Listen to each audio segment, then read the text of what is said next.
Fine. So we are going to talk about this Euler equation today in the Euler equation of this variational calculus. Now, to begin with this Euler equation, I will start with the very important thing that we discussed yesterday. That is the functional. I told you yesterday that a functional is actually defined, which is a function of a function. We call that as a functional. So I will consider here. Let this j be a functional of y. It is a functional of y, where y is itself a function and is defined as j y is some integral x1 to x2 f is a function of these variables y of x dy by dx and x into dx. So this is a functional. This is the way we define the functional. Here f is a fixed function of three variables, this yx, dy by dx and x. ठीक? And the while this j will have a value dependent on the choice of y. Yani the value of this j will depend upon the choice of the values of the y. Also, whenever I will represent some function with the square brackets, when the argument is given in the square brackets, so it means that it is a functional. So the square bracket here is used to remind that j is a functional. Okay. Now, because the j is an integral, because this j functional is given by an integral, its value depends upon the behavior of y of x. So its value will depend upon the behavior of y of x because it is a function. Its value will depend upon the y of x. So its value depends upon the behavior of y of x throughout the entire range of x. Throughout the entire range of x means from x1 to x2. That is means from x1 less or equal to x less or equal to x2. So the value of the y will depend upon, will depend upon the behavior of this y of x. The value of this functional, the behavior of the functional will depend upon the behavior of y throughout this entire range of x. Now this equation first, I will represent this equation first for the small variations. Yani I will just make a small variation. Small variation means, for example, if I have some curve like this, I will just variate it. I will just take some deformation it. I will come to this in a while. So for the small variation, some variation means some change. So the equation first can be written for a small variation of y. And if I will just make a small variation in the variable y, in this function y. So for that small variation, I will represent this functional as some delta of j will be equal to delta of yani change in the y, that is from x1 to x2, and here I will represent is f, which is a function of y dy by dx. Now I will represent this dy by dx by y of x, so that means it is a derivative of a y with respect to x and x into dx. So this is for a small variation.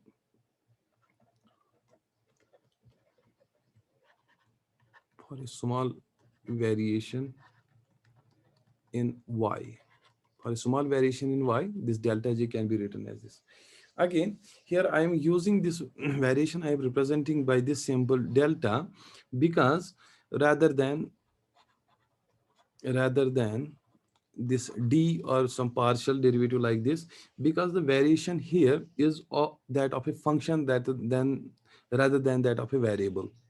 Okay, whenever we have the variation of a function, so we represent it by delta rather than d or some partial derivative, right?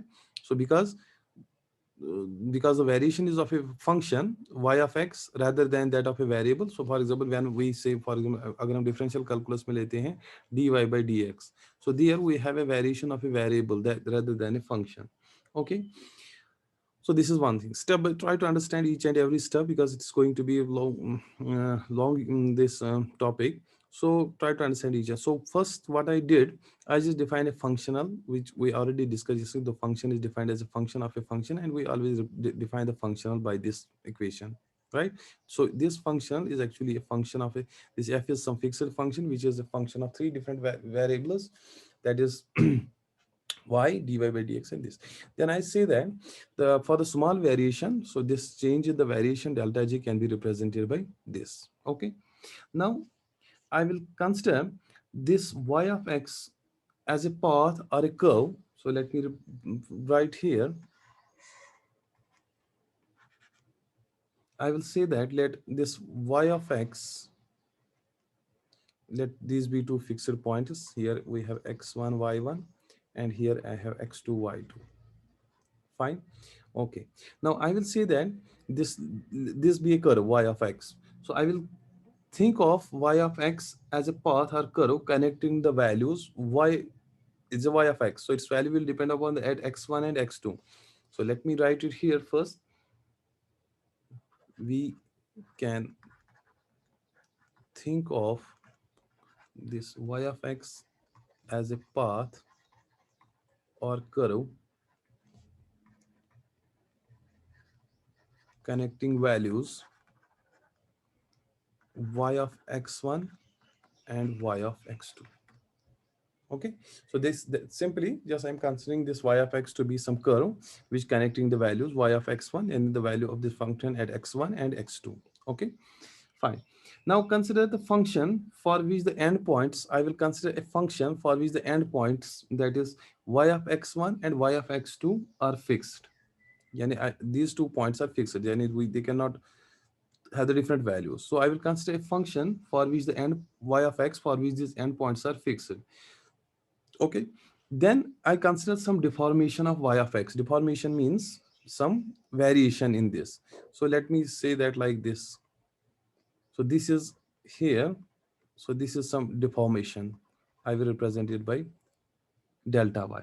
So I am considering that let the deformation of y of x that I called as a variation of y and is denoted by the delta y.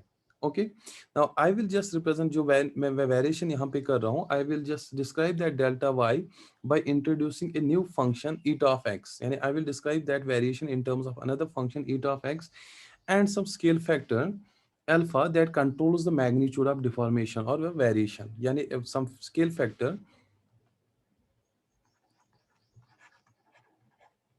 we describe delta y by introducing a new function eta of x and a scale factor alpha that controls the magnitude of variation. This alpha controls the magnitude of variation.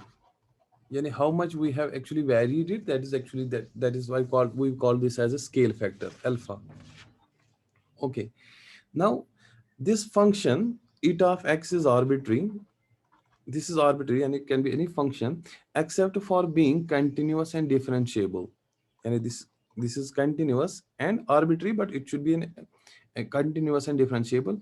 And to keep the endpoints fixed for this particular function also, जो मैं variation कर रहा हूँ, and to keep the endpoints fixed with, I will keep this eta of x1, and it's like we have the y of x1 and y of x2. Now I am defining the another function with the endpoints fixed, that is eta of x1 and eta of x2 should be equal to 0. Okay, you just name this as an equation 3. Again, I'm just repeating this thing here. So now, after considering this function and the variation in delta y, I say that let a curve, let a y of x be a path or a curve that will connect to the values like y of x y at the curve at x1 and the curve at x2. Also, I describe this delta y by introducing, I'm saying that let delta y be the variation.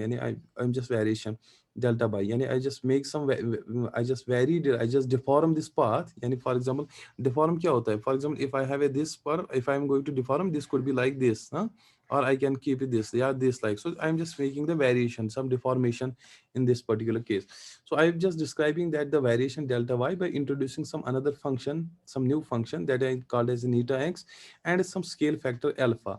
This alpha actually controls the magnitude of variation, yani how much we have actually varied, how much variation we have made in the particular function. Now with these two definitions, what definition? One is we will define a new function eta of x with the endpoints fixed, and so with these definitions our new path, so we will now define a new path which is a function of alpha now, that will be defined as, so we have a function y that is a function of alpha, x of alpha, it will be equal to y of x0 plus some alpha eta of x. This will be a new path. So we have the another, instead of x only, this is a function of alpha now. So you just name this as equation 4. This is very important equation. We are going to use it again and again. Okay, now here why we choose this y of x0. Y of x0 here, we choose we choose this y of x0 as a path. Rather, I will say that unknown path, as unknown path that will minimize j, because we have to minimize j, that will minimize this j, that is a functional. So relative to this y of x0, the variation delta y is now, yani we have to minimize this value. So the relative to this y of x0, the variation delta y is, what is delta y? So delta y simply will be equal to, related to this, so delta y जो variation होगी, it will be simply alpha eta of x, because we have to minimize this value y of 0. So you just name this as equation 5. Okay, now using this particular equation 4, the function, I will just write down the functional j जो मैंने अभी जो j जो function है, I will write down the functional j as, so j of alpha, because now this is a function of alpha now rather than y. So j of alpha will equal to x1 x2 integral x1 to, using equation 4, the formula for this functional j can be is written as x1 to x2. Okay, now f was a function of y, but we have now this function as of x and alpha. Then we have this as a function of yx is again a function of x and alpha rather than x only, and x into dx. Name this as equation 6. Try to understand what I'm doing here. I just say that if the y, this is a y of x curve with the endpoints fixed, that means y of x1 and y of x2 be fixed, and the value at these 2 points will be equal to 0. Then I say that I'm just making the variation in this y of x, and that variation or the deformation, I define that by some another function, that is eta of x, and some scale factor alpha. Obviously when I'm making some variation in the factor, so I will just define so I will just represent that new function as y of x, which is a function of x and alpha. It will be equal to y x0 and alpha eta of x. This is a new variable, this is a new function, and this is a scale factor. Okay, then so this y of 0 क्या है, this y of 0 जो है, that is actually an unknown part, and that y of x0 will minimize my j, my function. So related to y of x, the variation delta y is now given by delta y alpha eta of x. Fine. Okay, now using this particular equation, because that function, that f was a function of y, now instead of y now we have this as a function of alpha. That's why I will represent this j of alpha by these variables, right? Now because j is now the function of alpha rather than that of a functional of y, because it's a function of alpha rather than. Now you know that to obtain the stationary value or the minimum value of j by imposing the condition, you know that in the differential equation, differential calculus, to vanish the vanishing of a derivative is to make some derivative equal to 0, some dy by dx at some x is equal to 0 is equal to 0. So that actually minimize the value, or to find out the stationary value. So analogous to that vanishing of a derivative dy by dx in differential calculus, the stationary value of this j can be obtained by imposing a condition. What is that condition? So that condition is actually this j of alpha, some partial derivative of this j of alpha, and derivative of alpha by d alpha at alpha is equal to 0 should be equal to 0. Name this as equation 7. This is analogous to the vanishing of a derivative in the differential equation. Now here we have the variable, but here we have a function. We have a function. Okay. So making this particular condition, I need to make the stationary value of j, I will impose this particular condition. Now since you know that from the above, that alpha dependence of integral is where is the alpha dependence in this particular integral? Alpha dependence is here, alpha dependence is here, it is not here. right? यानी alpha यहाँ पे involve है आपका, and alpha is involved here. So what does it mean? So y of x alpha of x how I can write this y of x alpha of x of alpha is actually equal to, what is this, y of x is dy by dx. So it is d by dx of y of x of alpha. That is what I mean by yx of alpha of x. Okay, that is mean a derivative of a derivative. This is a derivative of a y here. Okay, so using that condition I will write down this as, therefore partial j alpha by partial alpha will, since there's an alpha dependence in only these two terms, so I will write down this as integral x1 to x2. Shabash. I will, since partial f, so I will write down this as partial f by partial y into partial y by partial alpha. First, I have to take the derivative of this function with respect to y. Then we have a y here, so the taking the derivative of a y with respect to alpha. Similarly, plus, again I have alpha dependence here, so I will write down this as partial f by partial y of x, and the derivative of the function with respect to partial y of x, and the derivative of this y of x with respect to the alpha, because there is an alpha dependence, into dx. So since this is a condition for this, so the this will be equal to 0. So this is actually equal to this, and this itself is equal to 0. So I am making this equal to 0. We can name this as an equation 8. Fine. Okay. Now I will use this equation 4. Use this equation 4. I will write it here. This particular equation, see, this particular equation, y of x alpha is equal to y of x0 plus alpha eta of x. Okay. If I will ask you find the derivative of this with respect to x and with respect to alpha, so you will say that partial y of x of alpha by partial alpha किसके बराबर होगा? Since there is no alpha dependence in it, so it will be 0, and here it will be eta x into d alpha by d alpha. That means it is equal to eta of x, d eta of x, eta of x into d alpha by d alpha, that's 1. So it will be eta of x. Also, what could be the partial yx of x alpha by d alpha? What is partial y x by partial y x? Partial y x is simply partial y by partial x. So this will be equal to, so first we will take the derivative with respect to x, then I will take the derivative with respect to alpha. So I will write, see what I mean. So you can just write down this, यहाँ पे मैं y x का derivative करता हूँ alpha से, and y x alpha का भी derivative करता हूँ alpha with respect to alpha. See how I can do that. Since this is the first take the derivative of this particular equation with respect to x. अगर यहाँ पे आपका derivative करना होगा, यहाँ पे क्या आ जाएगा, take the derivative of this particular equation with respect to x. So you will see that this will be yx x alpha will be equal to the derivative of this. It will be with respect to eta x. So it will be alpha into eta prime of x. Alpha into eta prime of x.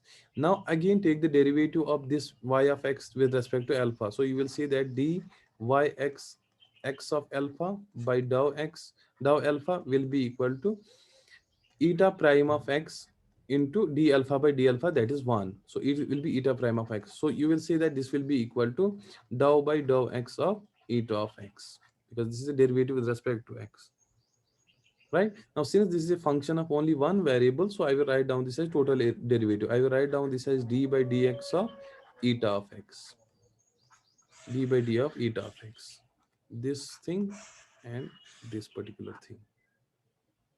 Okay, so this particular equation, now using this I will write down this particular equation now, this equation 8. So you will write down this as d partial j alpha by partial alpha will be equal to, now integral x1 to x2. Okay, partial f by partial y, partial f by partial y, you will write it as such. What is partial y by partial alpha? Partial y by partial alpha is eta of x, eta of x, plus now partial f by partial yx, I will write it as such, and partial yx partial yx by partial x, that is equal to d by dx of eta of x into dx will be equal to 0. I will just name this as this joint name this as equation 9 jointly, and this as equation 10. Okay. Now, to solve this particular integral, what I will do, I will just integrate this second term. जो second term यहाँ पे है, I will just integrate it by parts. ठीक है? Why? Because that way I will just take the common factor, this neta x as a common factor. So this integral, I will write it on the next page. Okay, let me first write this whole integral again. So you will say that this partial j alpha by partial alpha is equal to integral x1 to x2. Okay, what was it? Partial f by partial y into eta x plus partial f by partial yx into d by dx of eta x into dx is equal to 0. Integrate the second term by parts. It's very simple. So let me write down the first integral, because this will be integral this plus this.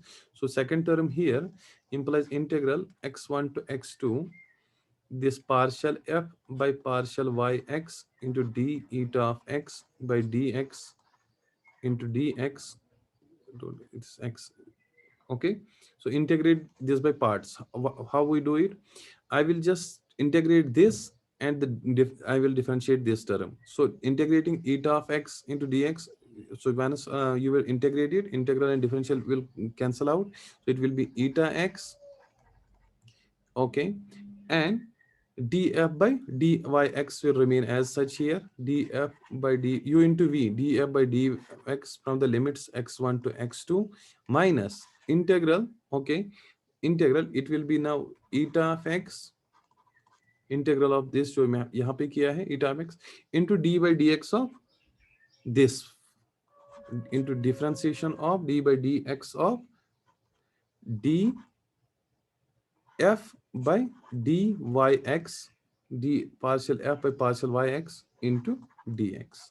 Name this as equation 11. Now already we have the path which we have defined, the variation path which we have defined with the new function, and I told you that we are keeping the endpoints fixed. Since that means this neta of x1 is equal to neta of x2 is equal to 0. So I will say that since neta of x1 is equal to neta of x2 is equal to 0, so here it will be x2 minus x1. So this part is gone. So we are not, this term is gone. Okay, so how we will write this equation 10 then, this particular equation जो 10 equation थी. Okay, using this thing, so I will write down this equation as, so I will write this as partial j alpha by partial alpha will now be equal to shabash integral x1 to x2. Okay, I have this partial f by partial y into eta x, partial f by partial y into eta x. I will just write it later, plus, okay, now minus, instead of this term partial f by partial yx d eta by dx, I am only left with this particular term, this term eta x into dy dx of this thing.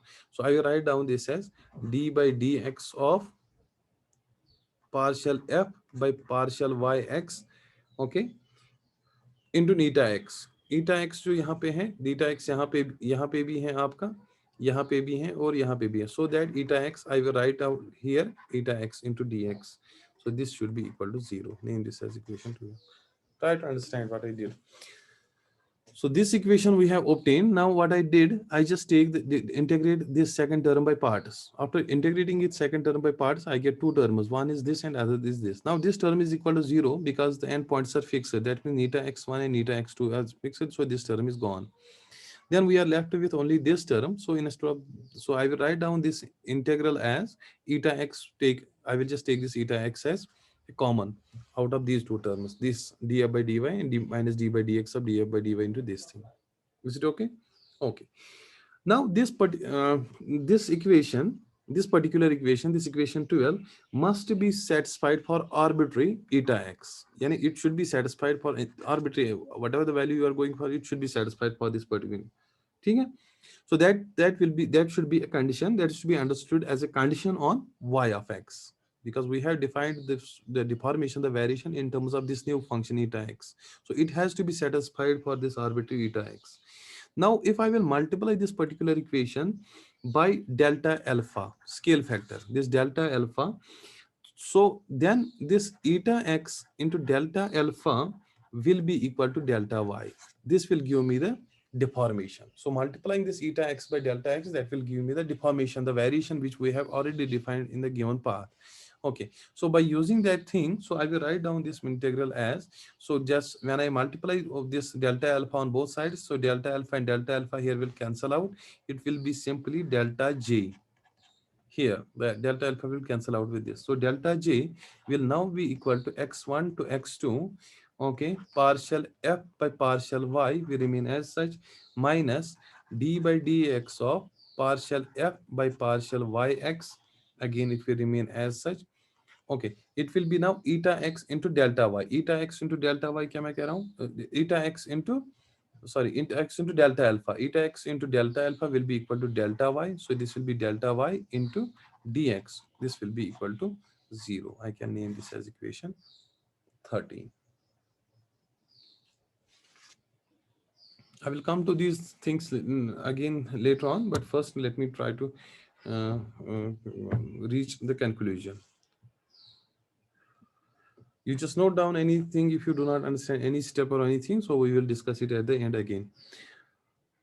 Okay, so now this particular equation has to be solved.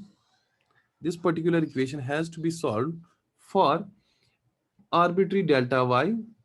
This particular equation has to be solved for arbitrary this delta y value with the endpoints fixed. That means delta of y x1 is equal to delta of y x2 should again be equal to 0, like we did in this thing theta x जहाँ पे हमने fix किया.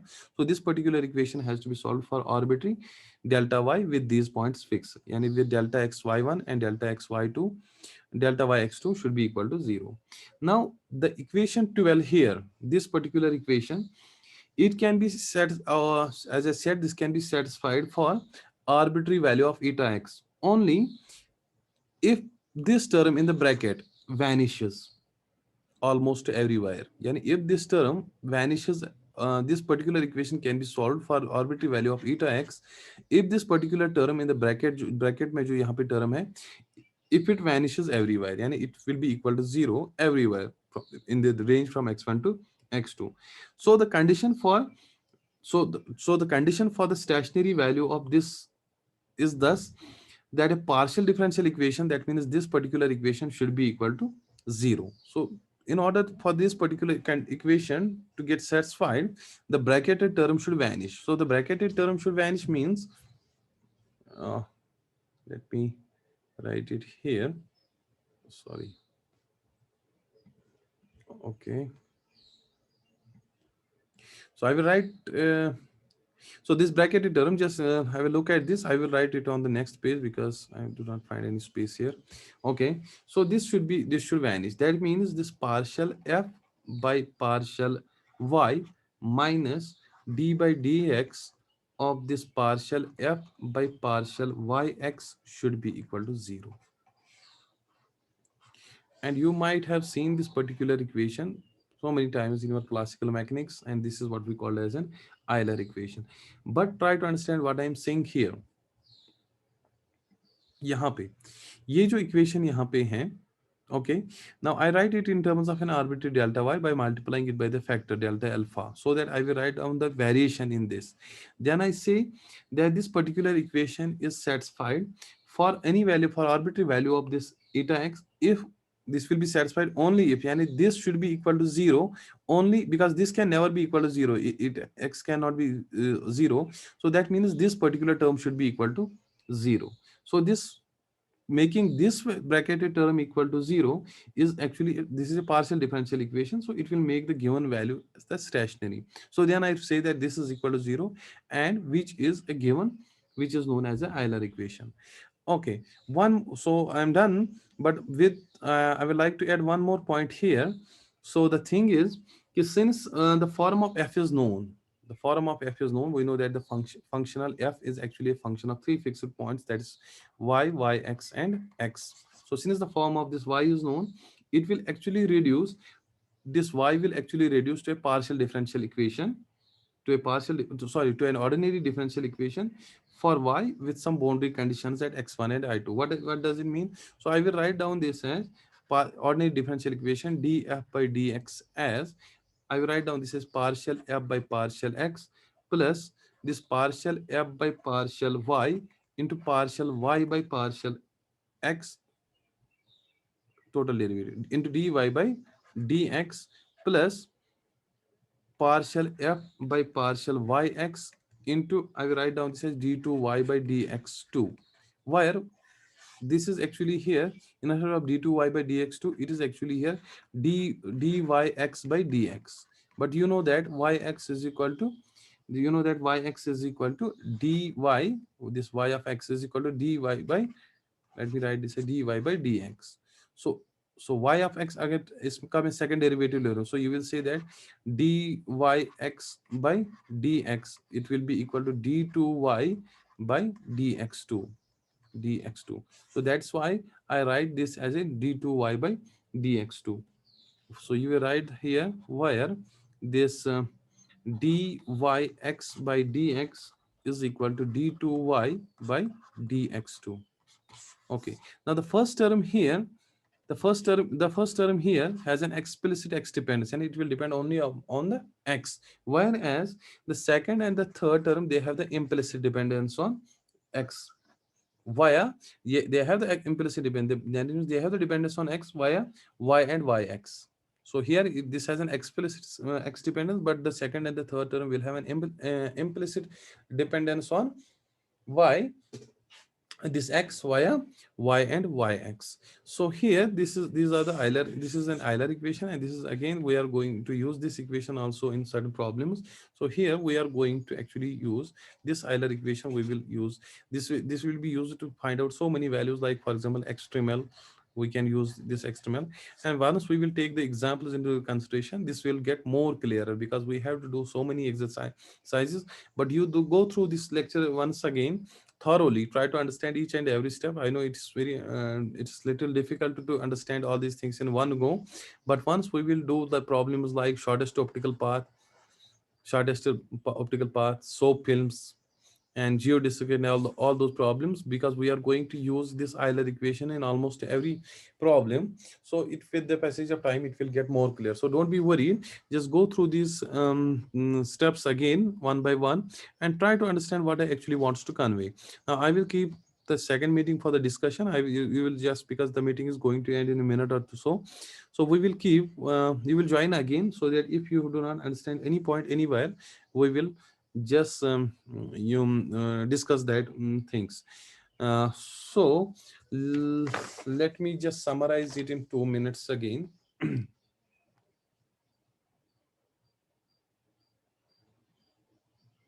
Okay, so simply we just started with a functional, because this functional, you know that this is a function of a functional, and we need to find out an Euler equation from that particular. The Euler equation actually kya hai? Euler equation actually gives you the stationary value for what? It actually minimize the path. It actually minimize the value of some function, that gives us the station, like I was using yesterday in the definition, that it actually it makes a given quantity stationary, that makes a given using some of the like I told you at that time, the energy order and action integral, like we have seen in the D'Alembert's principle, then in variation, this Lagrangian and the Hamiltonian equations. So you will see what how useful this Euler equation is once we will do these problems like shortest optical path, geodesic, soap film, centering vibrations, and so on and so forth. There are 3 4 problems which are we are going to discuss about this variation calculus. Also, I am going to send you a PDF note. Just go through it again step by step, so that okay, so that you will understand. And if you do not understand any point anywhere, just let me know. We will discuss it again. So you do join me again. with another minute, because I think you have another class at 11. So we have some 10, 12 minutes. We will discuss it again. I do not want to waste time. So join again quickly.